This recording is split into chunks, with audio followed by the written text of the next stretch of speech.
My guest today is going to talk about her new book, but ultimately, I find it so fascinating that she's a celebrity interviewer, media person as well. From the other part of the state, from Philadelphia, Carrie Rickey. Carrie, thanks for stopping by. How are you?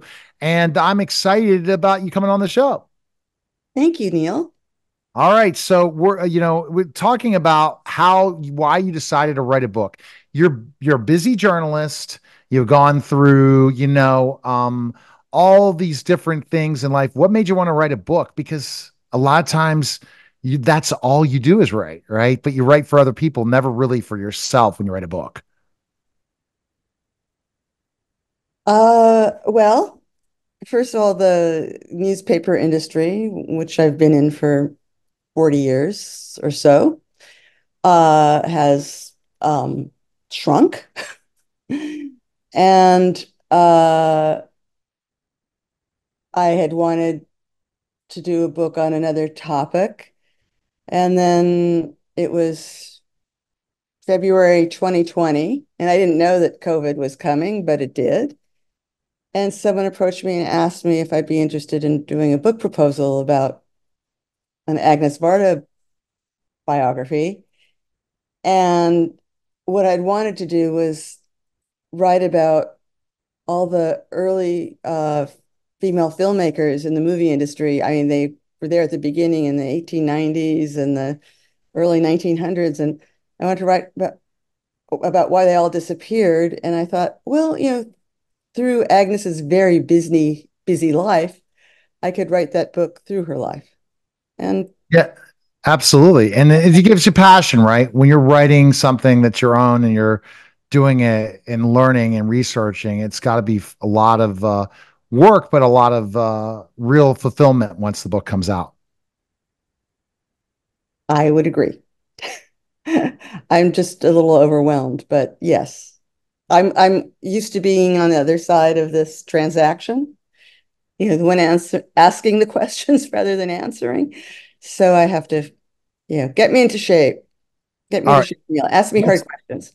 well, see, I'm going to ask, we're going to get to that. So tell me a little bit more about Agnes and Varda and who she is. Well, although she has an Oscar, um, she's more of a filmmaker's filmmaker. She was based in Paris, and she worked as a filmmaker for 65 years, which is the longest career any female filmmaker has had. So that's something. And how, most people don't last in the movie business beyond, maybe 20 or 30 years. But 65 years is a very long, respectable career. And I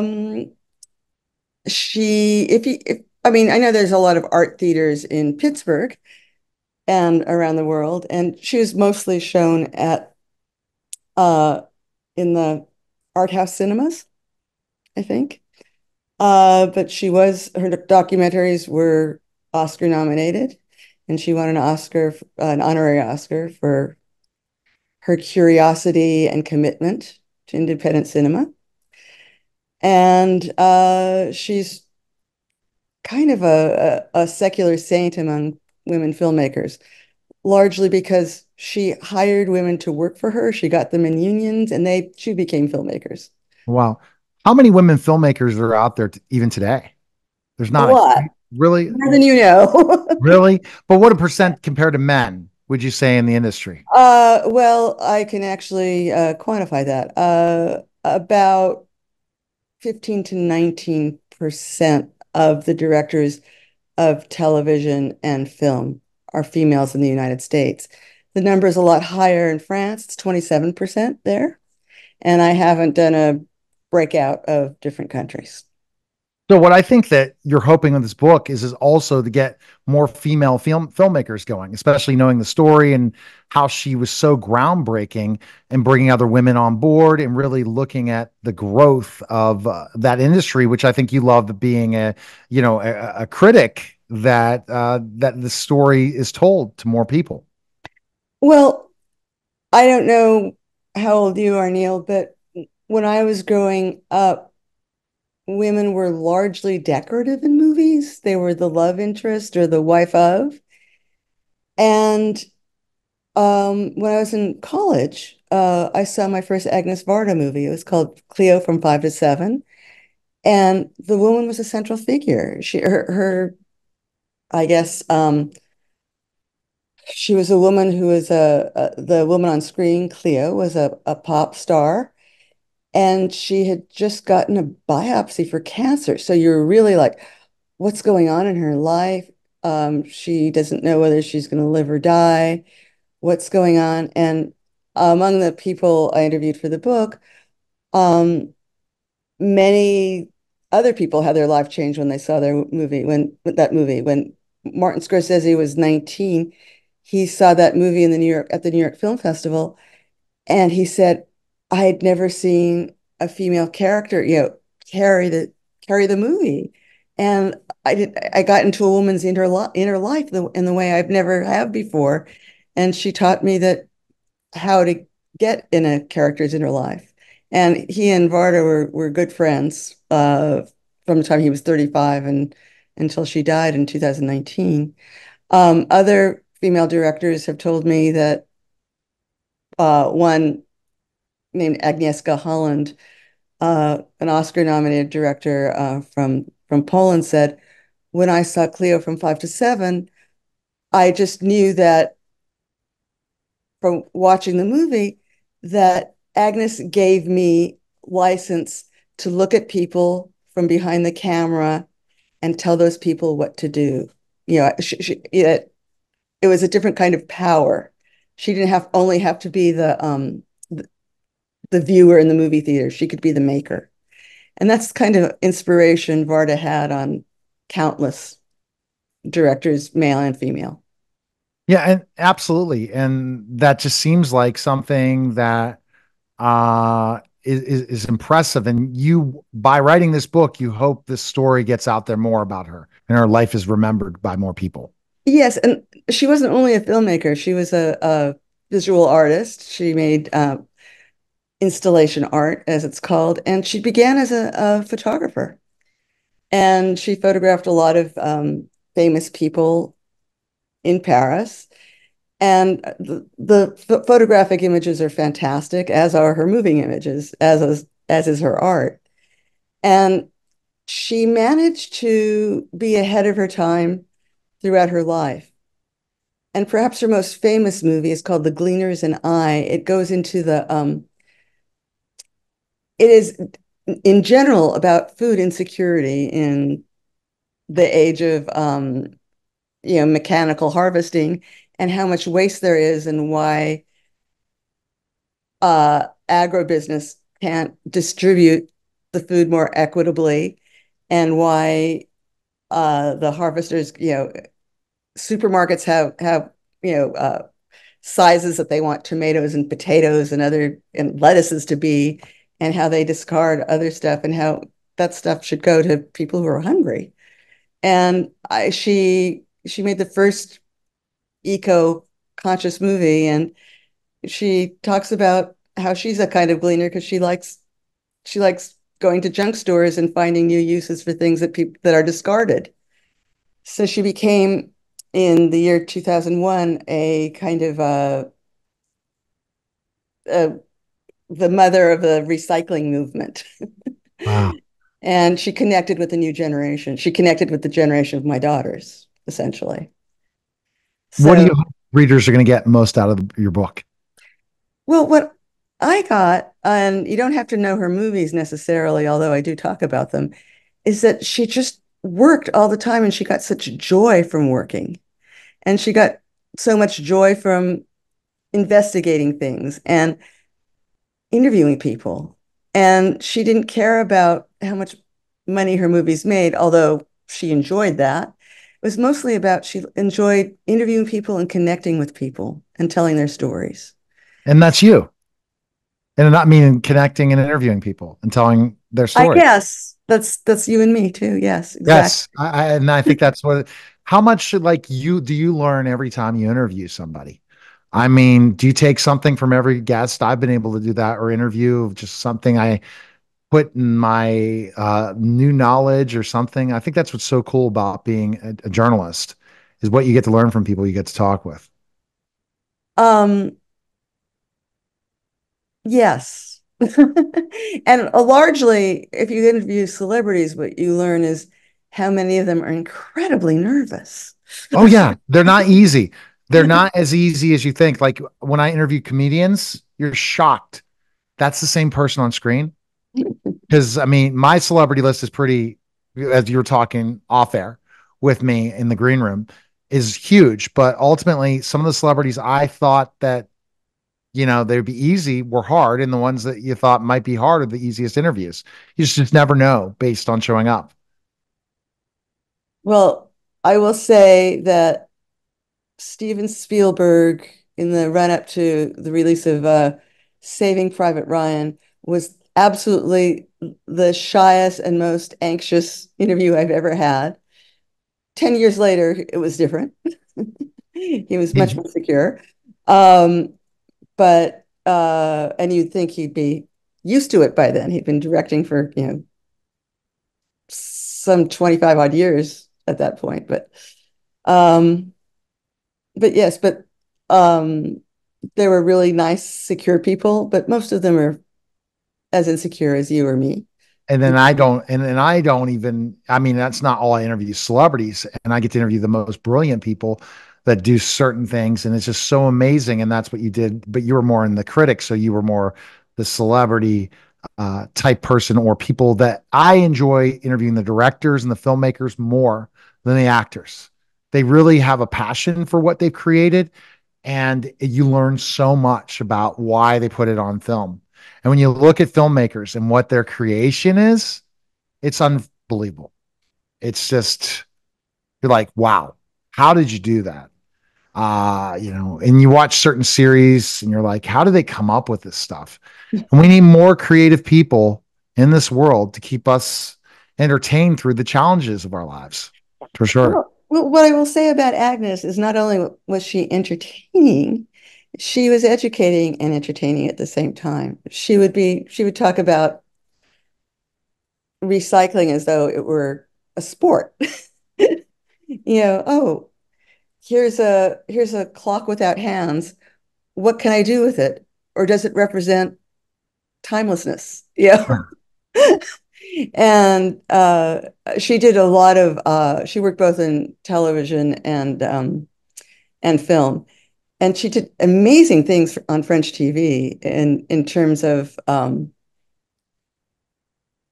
in terms of the women's movement in France.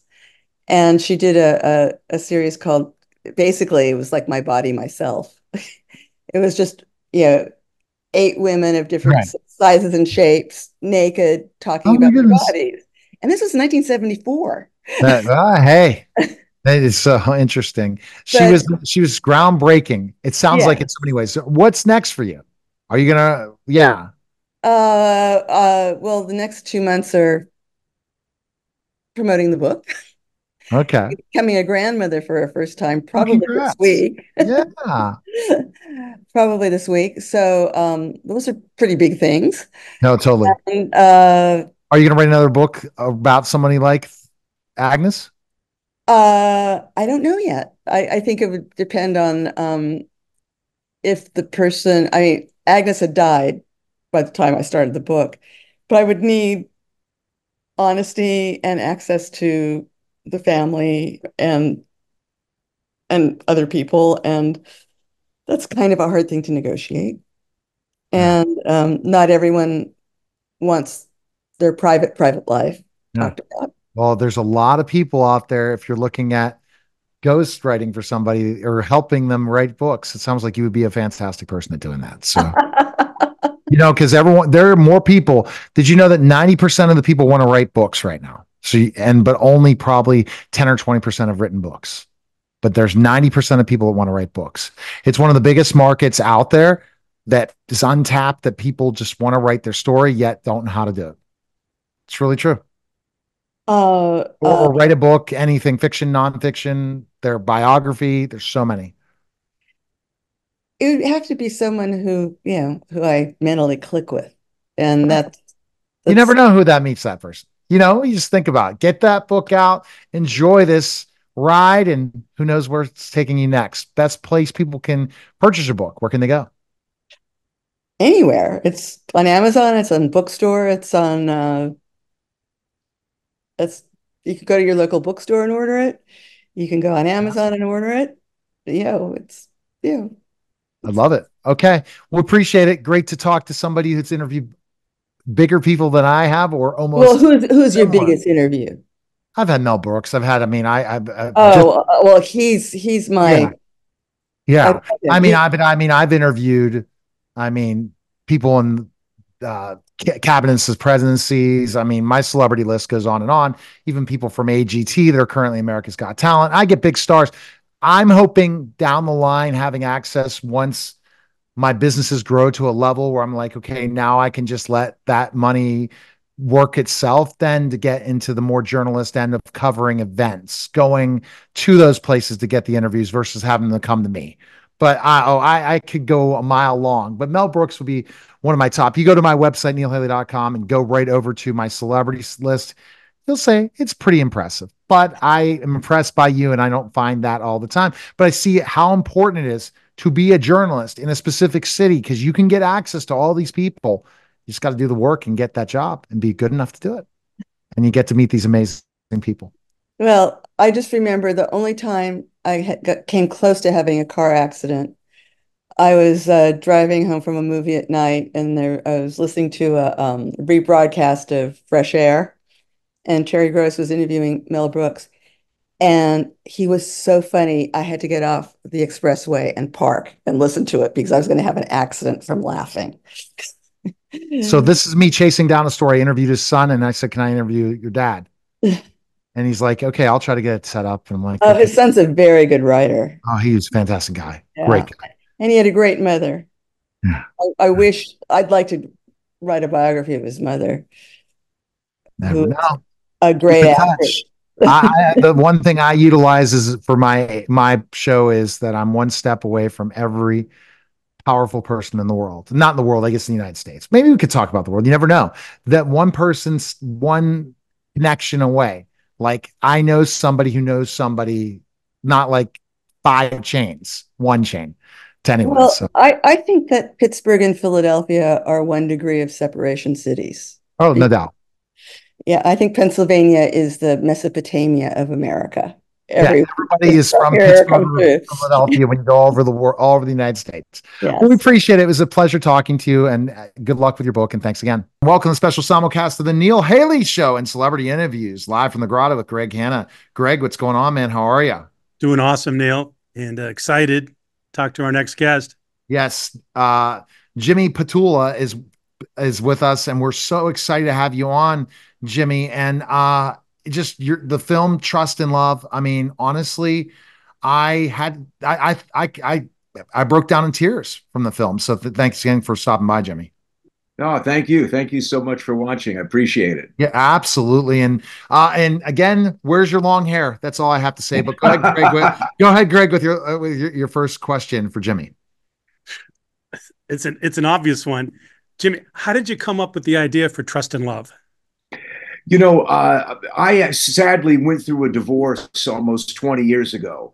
And the real story is I ended up raising two sons on my own that are now 29 and 30. But when I was going through it, I thought I was in a great marriage, and my wife was frankly cheating on me. And you wake up in the morning and you go to, and I had just built up my business, and you realize that you can lose everything overnight. And I just thought in the back of my mind, I thought, God, I'd like to do a modern day divorce movie. So that's sort of where the seed was. The one that I remember years ago growing up. You might remember it as well. Is Kramer versus Kramer. Oh yeah, yeah. And that movie broke my heart. So that's sort of where the seed of the idea came. And Jimmy, what I gather, when you talk about this, is ultimately people have to check it out to see really the ending, because again, you get to create things the way you want to create them. But it really showed how awful divorce attorneys are and how horrible the situation is. And if every person who decided to get divorced would just meet together and with a mediator, then no money involved, or just to break it down and have the conversations, it's the best thing because ultimately you're having other people speak for you. And this is my Oh, yeah. experience alone, I, right? exactly. I mean, obviously, if I would have wrote what exactly happened to me, it wouldn't have been interesting. We never ended up getting back together. But I'm with you. I was like, if people, people think the grass is greener on the other side, they break up a family, they go over there and find out, frankly, it's just as brown kind of a thing. And exactly, a lot of, in fact, in my situation, we could have resolved it, we had it resolved. But when you go to a lawyer, the first thing a lot of times they do is separate you, and because it's a hourly thing on the clock, and it's Mm. it's just a And it's, devastating and thing. they know you have money. They're going to just keep just billing you. And then Yeah, it goes back and forth emails and not speaking as you speak. I don't know about grass is greener on the other side. I'm very glad I'm divorced, but ultimately I, I would agree with you on one phase. I just some of the stuff that you showed with the lawyers and the back and forth and the anger management. Oh boy, that's all I have to right. say. I'm gonna throw No, no, absolutely. I mean, my whole thing was in the seed of it was, look, if you're somebody that was in a maybe you'll think about, should I cheat, kind of a thing. Is it worth? But I chose with the movie, and Mick Davis, who directed, was very good because originally my script was much darker than the movie. And when I met Mick, he was, and he helped bring some of the comedy, and he helped sit down with me, and we spent a few weeks together, and I did rewrites, and I thought, I wanted to have a happier ending. But mine didn't have the happy ending, but I think it to leave a positive message out there, Wow. You know, well, I haven't had a chance to see it yet, and I'm looking forward to it. But tell me about your character and also Eric Roberts' character. Yes. So, well, my character is a record producer who lives in Malibu. I happen to live in Malibu, so I was able to use that. You guys will like my story, frankly. Believe it or not, I'm from Oil City, Pennsylvania. see. He's in Wow. Boston. I'm in Pittsburgh, but I love it. I And, saw that in and radio. You yeah, and reminded me I started in radio. I and I started in radio. started at WRCT 88.3 was my first part of my syndication 15 years ago. The college My radios, even though I didn't my go to college there, I got sponsored. Go ahead. My first radio job was in high school at WOYL in Oil City, Pennsylvania. You'll love this. Before school, I would drive by the radio. Well, my bicycle. I'd ride my bicycle to the radio station, and I would read the school lunch menus over the air. I love it. But that started a good 10 to a 12-year career. Radio got me from Pennsylvania to California. That's But phenomenal. but the story's about a record producer who lives in Malibu. He's successful, and he's trying to get a hit record out of this rock band. And we've got a special thing there. We have a real rock band in the movie, a band called Steelheart. They had they still are around. They had some hits back in the '90s, and we're trying to resurrect them. And we had a nice thing happen where Millie, the singer of the band, said, "Jimmy, why don't we use Robbie Krieger from the Doors' studio?" Mm. I said, because he knows Robbie and worked with Robbie, so we got to do the studio scenes at Robbie's studio, and we thought we got to find a cameo for him. So he did a little cameo for us, and then when I had the script written, I had a friend who knew Eric, because we were looking for somebody to play the guru who's, quote, a therapist, who's a kind of a crazy therapist. And Eric read the script and said, "Hey guys, if it works in my schedule, I'd love to do it." And thank God it worked out. And he does a surprising, nice job in the film. Of course, and That's of course, great. he's a legend. Yeah. Absolutely. Greg, another question for Jimmy about, I guess, entrepreneurship and stuff. Where you want to go with this? And Oh man, I'd love to ask you about that. Neil's got a business. I've got a business. I'm a bad employee, so I decided to start my own company when I was 21, and that's all I've ever done. So Yeah, we very similar. I worked in radio as a young kid, and I saw how fast people got fired in radio. And this was back in the day where, it was real radio, wasn't, and I was a young kid, and I was like, do I really need to be, I fell into it as a kid. And so what happened for me was I was actually working on the air at KSJO in San Jose, California. Radio got me out there. I was at the time maybe 21, 22 at the time. So I'd worked in radio or 23. I worked in radio from the time I was 17 to like 23, 24.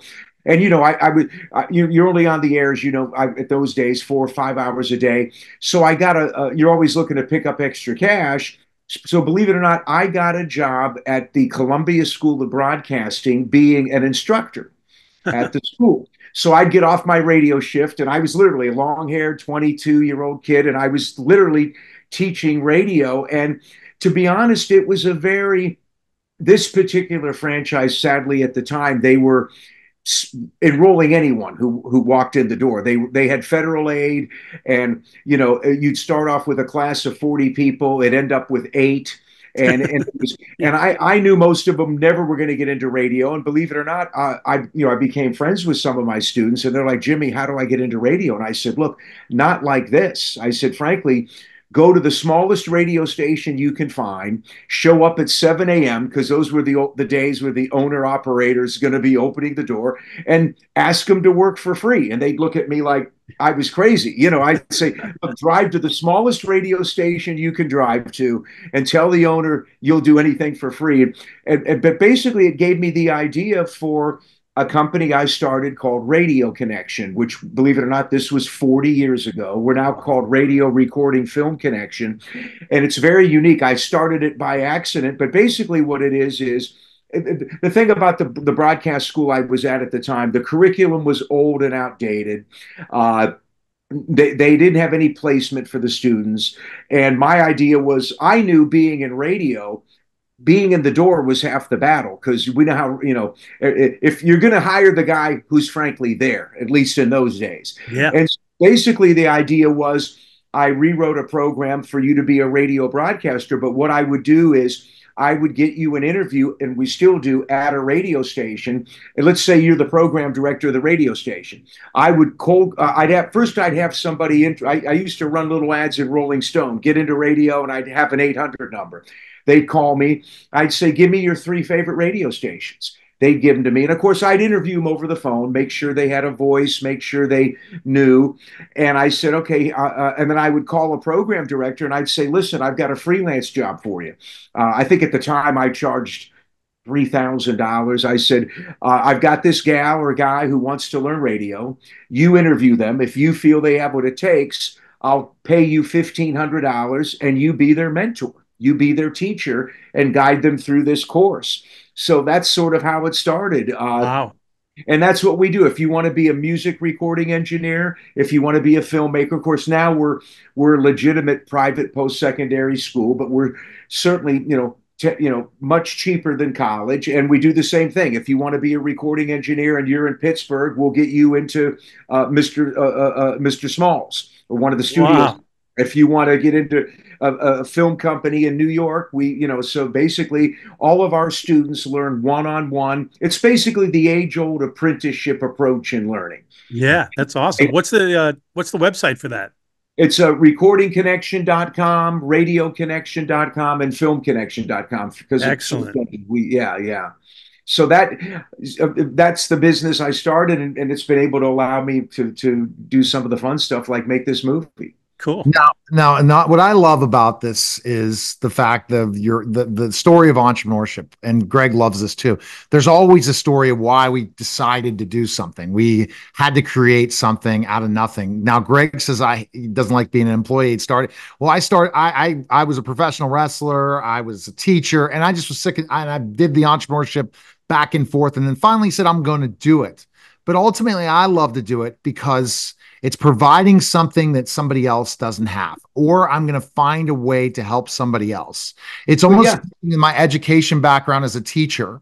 I mean, as owner of a tutoring business, or being a teacher, it's all what I try to serve the person, make sure that I help them, teach them, and provide a great service. So I too, it's very interesting how you created that marketplace Would you see yourself retiring anytime soon from Well, this? it's funny you say that. I didn't start the company thinking I was going to make money. It was real. It was just the naiveness of I knew the best way to get into radio was get in a radio station as an intern, and then it turned into a bigger company. We've got like 35 employees, and I have a COO who's really hands on. So I don't have to work that much as hard as I used to, obviously. And but you'll also love this story, being a professional wrestler.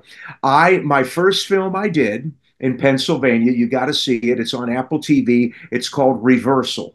It's a father-son story set out of high school wrestling. I was a former wrestler in Pennsylvania, and my father was my coach. That's the first, believe it or not, movie I did. We won a prize at the first Tribeca Film Festival. And I used all unknowns. I used real wrestlers. So it's an older film, but you can get it on Apple TV. It's called Reversal. You'll love it, being a former wrestler. And Kurt Angle, we had like 6 Olympic gold medalists who championed the film at the time. Oh, So wow. they showed up at screenings. I four-walled it in theaters and got the reviews, and that it's a father-son story set around wrestling. So that was my first, and I got to tell you, I did quite well financially with that film. Now what I'm learning because that was the days of, I mean, we sold like 80,000 DVDs online. I mean, if you go to Reversal, we don't do it anymore, but if you go to reversalthemovie.com, you can read the stories about it. But that's the other thing. When I decided to make this film, I'm learning now on distribution that we have a distributor, but I'll see how it all flies, because now you're bound to the streamers. So Mm. it's going to be slow money over time. So we'll see how it works. I'm like, Yeah, exactly. Right. but I'm a risk taker, and I like to learn as well. Absolutely. Yeah, I think that's a common goal or a common trait amongst successful entrepreneurs is high risk tolerance. I think you have to have that, right? Yeah. Yeah, look, I was silly enough to self-finance this film. Everybody, nobody would have made this movie. I have friends that have been trying to get movies made, and I was just like, well, let me, I mean, obviously, you don't want to, mortgage your house to go make a movie. You got to, but it's a risk, and I'm trying to, like I said, I think for the budget that we had, I mean, obviously we did this film in 20 days. We only had, 1 to 2 takes. So it's not, you're competing with, Hollywood movies. But as I found with Reversal, I mean, if you have a beginning, a middle, and end, I'm not going to say everybody's going to love the movie, but I think it's really about telling a story. And if you can tell a story and get that, it was a little bit of a risk for us too, because I'm not a well-known actor. I'm not at all. I was like, well, let me mix it. Why don't you play the father? And I said, okay, so it was like, and then a couple of the actors are very unknown. In fact, the guy who plays my brother, Timmy, never acted in his life, but he had the look for what I But wanted. he really did decent shit. That's his first time Yeah, acting. yeah, yeah. Wow, that's cool. Are you kidding me? So, I mean, I thought he played a character that could be played in anything.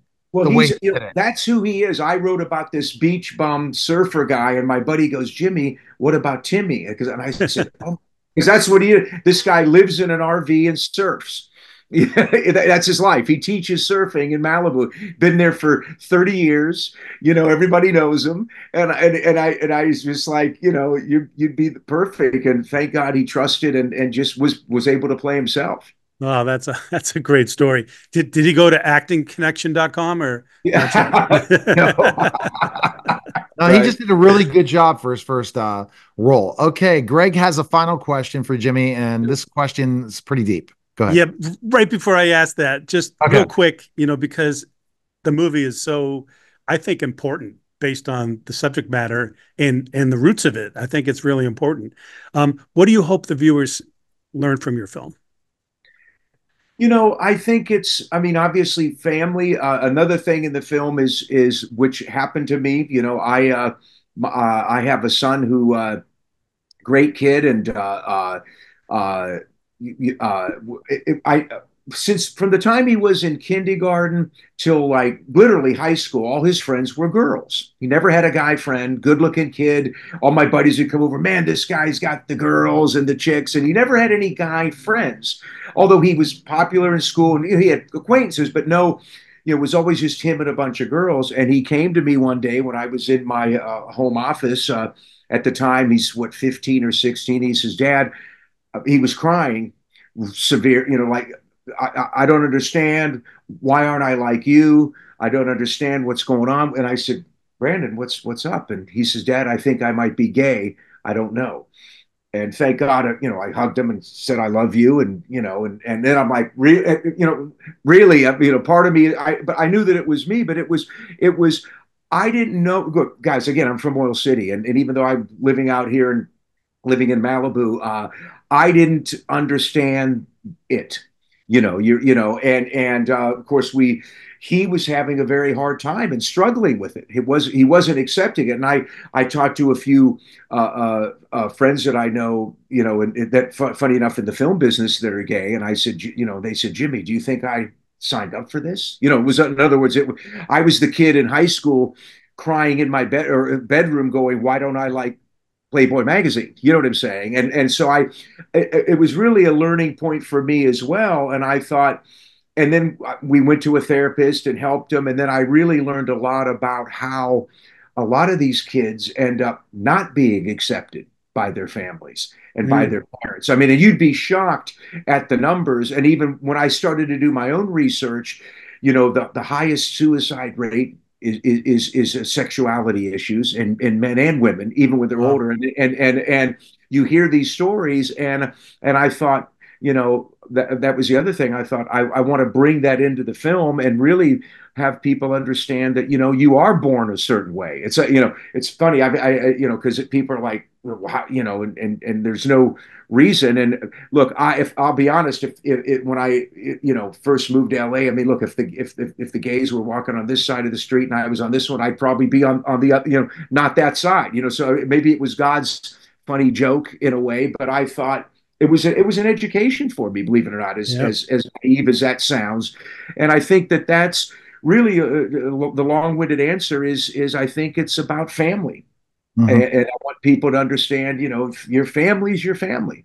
And, you may go through a divorce, but if you have kids, they're your kids, and you need to be there for them. So I really like, even though we used some comedic stuff in the film, in fact, we had it's funny, he gets the advice from a drag queen in the movie, rather than but who's which you'll see when you see it, who basically tells him, look, it's you'll figure it out if you are, and so it's hopefully that message can, get out there to people. No, that's excellent. Well, thanks for sharing that. That was a good story, important story too, especially these days.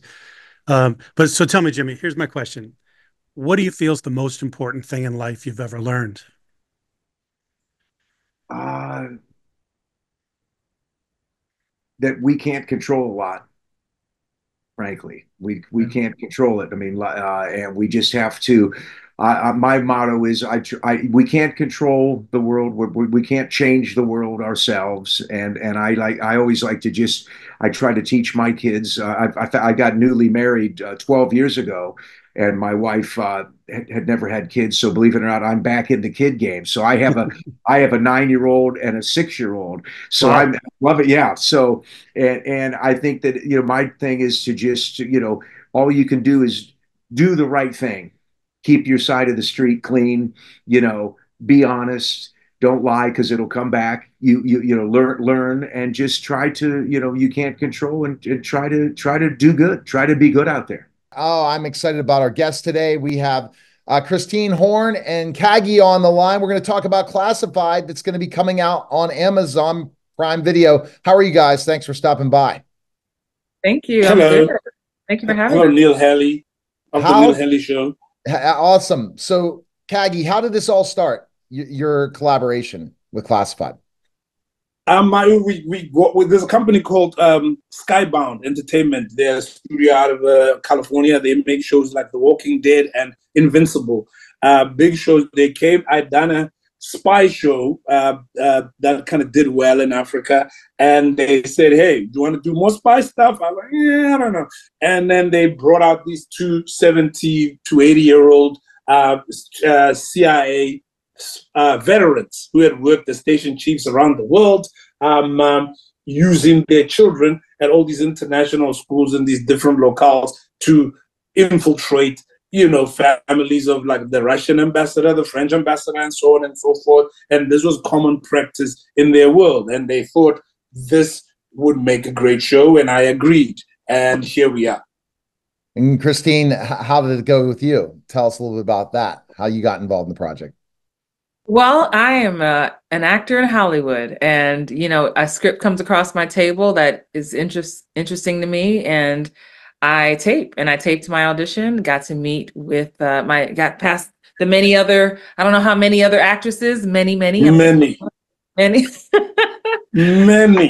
had a chance to have a callback session with Kagiso, and waited some more time, and then ended up booking it. And I was just really excited and really drawn to this character because she was very layered on the surface, this kind of housewife, suburban wife. And then as we find out more, she's a CIA station chief. She's turning her stepdaughter into a spy.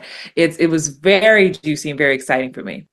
And how did you kind of prepare yourself, for that type of role? I know you've acted in so many different things. I remember you having you on the show. You teach actors as well, so you're a perfect fit in this type of thing. Good memory. Yeah. Well, for me, as I shared on another interview, for me, the big thing for me is to find those three layers. Who is this person in public? What's the mask that they serve to the world? How do their friends know them? That's the next level. And that third level for me is that personal, when no one else is watching, with, who is that person really? So that creating those layers to me was very important. And of course, I watched some spy things and, kept that mystery. I play a lot of kind of badasses a lot and a lot of moms. So fusing those two roles together was a lot of fun. And Kagi, what would you say, specifically enough is going to capture people's attention in this show? What do you think? I think it's that kind of energy. I remember when I was kind of initially putting the show together, I had to make it clear to the people that I'm not interested in doing like a James Bondy type of Spy Kids type of show. I wanted to kind of more be in the world of John le Carre, where it's like a story, it's about characters, it's about, deep betrayals and relationships and so on and so forth. And I think that we pulled it off. And it primarily because we got these actors like Christine, who kind of were able to ground the world, to kind of present like this realistic sort of world. I feel like it's when somebody says, "Oh, it's a spy show about teenagers," you start thinking one way. It's like a kid kind of ziplining across buildings and planting bugs. There is a little bit of bug planting and so on, but a lot of it is in kind of this grounded family story or this coming of age story. So expect that with some beautiful music and great locations and nice fashion. It sounds like some really interesting, and I think everyone loves spy, right? For sure. Right. Yeah. 97% of the world's population loves spy. And 98. 99. and the drama, and keep it on, keep you on your toes. That's the big thing, right? You want something that's going to entertain from beginning to end. So it's available. People can check this out. It'll be available tomorrow. Is that correct? On Prime? That is correct. On Prime Video, on Amazon Prime, and on Freevee. And what I love most about it is that it's bingeable. All 8 episodes are available immediately, so you don't have to wait. You can pop that popcorn, get the family together, and just enjoy. And Kagi, you got excited, right, for tomorrow? Man, you're gonna love this thing. I'm so jealous because I've seen it so many times, but now imagine seeing it for the first time. I'm just like, wow, I wish I was this guy. Hey, that's the big thing. All right. Well, we appreciate it, guys. Thanks for stopping by. Best of luck and good luck with the show and the series, and see what happens. Okay. Appreciate it. Greg, what's going on, man? How are you? I'm doing fantastic, Neil. Having an awesome day. Can't wait to talk to our next guest. All right. So our guest today is Seth Gilliam. He's going to talk about Lady of the Lake and much, much more. Seth, thanks for stopping by. And how are you today? I'm great. Thanks for having me. All right. So we're going to fantastic. I'm so glad to see you, Seth. sort of in person, sort of live, right? But tell me, Seth, tell us about Lady of the Lake. Lady of the Lake is a film by Maria Kapp. That's a coming of age story for a teenage girl the summer before she goes away to college. Absolutely, and it's interesting a little bit looking at that background of what we're going to find out without giving anything away, Seth. That's the big thing. Even with the trailer, I don't want to give that away because it's just really an interesting story, a great storyline. How did you get hooked up with this film? I got a call from my manager at the time, Bob McGowan, that Maria had been trying to contact me and had a script that she had written with me in mind for playing the role of Adam, the teenage girl's father. And so I read it, and it seemed like a very interesting piece. And I was incredibly flattered that somebody would write something with me in mind. So I figured that the least I could do was give it my full attention. Without giving anything away or too much away, can you tell us about your character and your role? Yeah, I play a father of teenagers, and there's an inciting incident that happens before the movie begins, before the story is picked up. That sets this family up on a journey of I guess the rebirth. Rebirth, yeah. Without saying too much. And playing a father, how do you prepare for those roles? I'm sure because you've played so many roles in your career. How like playing this type of a role compared to other roles you've played in your career? Well, thankfully, for this one, I have a teenage son as well. So it was really just kind of drawing on my own experiences as a parent and particularly a parent of a teenager who's on the cusp of leaving home. Right. Gotcha. And would you say it's a film more towards the children, the parents, both? What are you hoping people get out of this film that you created? I think it's film for parents and their kids. I think it might particularly resonate with younger adults, and for that matter, also older adults who are experiencing or a loss of some kind. All right. Well, fantastic. And I think that when you looking at the trailer and kind of, pre-reviewing the film, what I see that's the big component is that the storyline, really looking at human nature, what's happening and how family gets along and making decisions either for family or friends. We when we were teenagers, Seth, we didn't make the best decisions, I'm sure. I sure as heck didn't. And I don't know about Greg, where, hey, we're free. Let's go do what we need to do. And I think that a lot of times we're not showing that human element enough in movies to really connect kids watching the film and parents. Wouldn't you agree, Seth? I would agree. I would agree very much so. Yes. Now, can you compare and contrast or draw any similarity between Lady of the Lake and Walking Dead? Is that possible? Only that the specter of dead people is all around us, I guess. Okay. Yeah, that's the one thing for sure and to do. Okay. All right. So, Greg, you're in a different spotlight, just letting you know on FYI if you're looking at your camera, but that's okay. We're going to continue with the conversation. Now, let's talk about what do you think your favorite role ever is, Seth, in your career? My favorite role, I guess, I think Sergeant Carver of The Wire is one of my favorite roles. Father Gabriel was also one of my favorite roles. These were roles that had, I think, very strong character arcs from the beginning of the shows when you were introduced to the character to where where he left them at the end of the shows. Now, That's Greg, great. I have not watched The Wire. Have you watched The Wire, Greg? So, no. Which you're more Walking Dead fan then? Yeah, you guys have not seen one of the best shows in the history of American television. I'm going to go do that. See, I have a next on my binge list because Okay. there's not a lot of content, right? So you got to be able to go, and so you got to pick your next show. Like I watched Umbrella Academy. Now I'm going to Evil, and then I'm going to say, okay, where can I go find all the seasons of The Wire? And so I guess for Greg to kind of educate Greg about The Wire, what was your role in The Wire in the show? So that because there's so many fans of The Wire, as you said, one of the best shows. Yeah.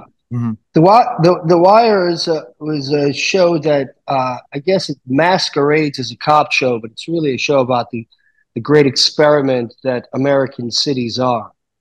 And each season takes place in Baltimore. Each season deals with a different aspect of living in a city. One deals with the cops and drug dealers. One deals with the stevedores and people who work down at the docks, at the entry ports of cities. Another deals with the school systems in cities. Another season deals with the political structure and people running for office in cities. And it's a kind of a Charles Dickensian show where there are many different characters and they all are intertwined. And somebody has 2 lines in the 2nd episode of the 1st season, and they come back in the 4th episode of the 5th season and pick up where those 2 lines left off 3 or 4 seasons before. And it all ties together. It's like a giant chess piece. Sounds awesome. So what's it streaming on, The Wire? Well, it was on HBO, so I'm not sure if which platform it might be on Max now or something. I'm not sure. It's one of those different places. They just change it in different areas. Let's go really quickly. So, The Walking Dead, the experience with that. Tell us a little bit about that. That was a fantastic experience. I had not read the graphic novels, the comics that it was based on. So I went in kind of blind when I was hired for the show, not knowing whether the character was going to live or die, and how that might come about. So I was under the impression, because he was such a weak character in the beginning, that he was going to be a plot device to get a more popular character killed, coming to his rescue, and then he would eventually get his throat ripped out in the next episode. And that turned out not to be the case. It wound up being 7.5 fantastic seasons for me on the show. Well, are you a Walking Dead fan, Greg? Oh yeah, that was a good run. I enjoyed that. So you've watched all The Walking Dead almost? Oh yeah. Really? Okay. Yeah. So you zombie guy. I like that show. My wife and I enjoyed it quite a bit. Yeah. Okay. So then that's it. So that you want to ask any Walking Dead questions for the Walking Dead fans? Go ahead, Greg. This is the point before your last question. All right. Well, did you like the way it ended? Were you happy with that? I was happy with the way it ended, particularly for Father Gabriel. I thought he kind of had come full circle, and letting the people of the Commonwealth inside the gates that they were locked outside of. Was a full circle moment, kind of shadowing the beginning of Father Gabriel's journey on the show, when he locked everyone out and locked his congregation out of his church. Mm-hmm. So for me, it was very satisfying that's where the writers decided to go with the character. Was it fun working with Rick and Michonne and Daryl and those guys? Did you guys goof around on the set? Was it a good time? Yeah. I didn't do a lot of goofing around, because I came onto the show a few years after they had started it, and so out of respect for them, I didn't really want to waste anyone's time with my shenanigans. But Norman and Andrew had a steady running prank war that I think Norman got the trophy for at the end after all was said and done.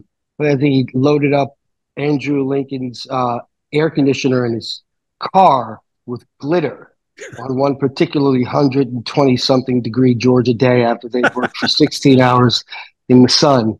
And Andrew sits in his car and turns on the AC and gets blasted with glitter. And I think that pretty much did it. Yeah, I think so.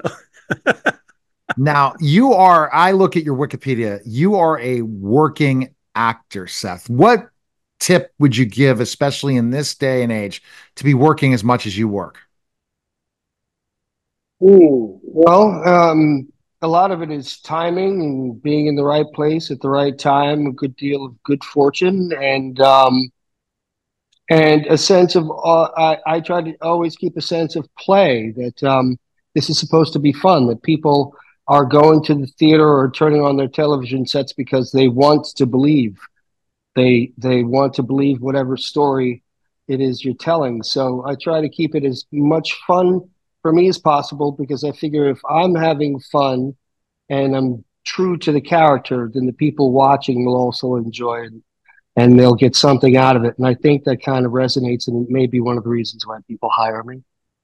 Well, and you got to get along. If you go in and become like, I got to have my special, just everything, they're gonna be like, oh, no, thank you. But if you're easy to work with, lots of directors are like, okay, we got to get him in, and that's it. And I mean, it's not just the amount of money that goes into these productions that people really don't have the time to waste. It's also that you're working 10, 12, 14, sometimes 16 hours a day with people, and you don't want to be in a miserable work environment. You want to enjoy the people that you're spending that much time with, creating something with. Right. So Greg has this final question, but one more thing I have to say, are there any other projects going on? And we're going to mention again, your latest project, but anything else coming up for you, Seth, for your fans? No, not at the moment. We're working on that. It's all happening, right? It's because of those strikes, it slowed things down, and then it's all going to pick up. That's your hope, right? That last strike, the last strike was the worst, wasn't it? Yes, it was. And so I want content. So I got to watch The Wire. And guess what? I only watched one episode of The Walking Dead. So I'm one of these weird characters. And I'm going to have to ask my girlfriend and say, hey, Vanessa, have you ever watched The Walking Dead? If not, I guess we add that to our list as well. Wait, but see, the thing is, watching is the future. The future. Binge watching is definitely the future. All right, Greg, with your final question, go ahead with that question. Oh, that's great. Seth, this has been awesome. Thanks. And not including loading up air conditioners in the cars with glitter, because you can't use that. But tell me, Seth, what do you feel is the most important thing in life you've ever learned?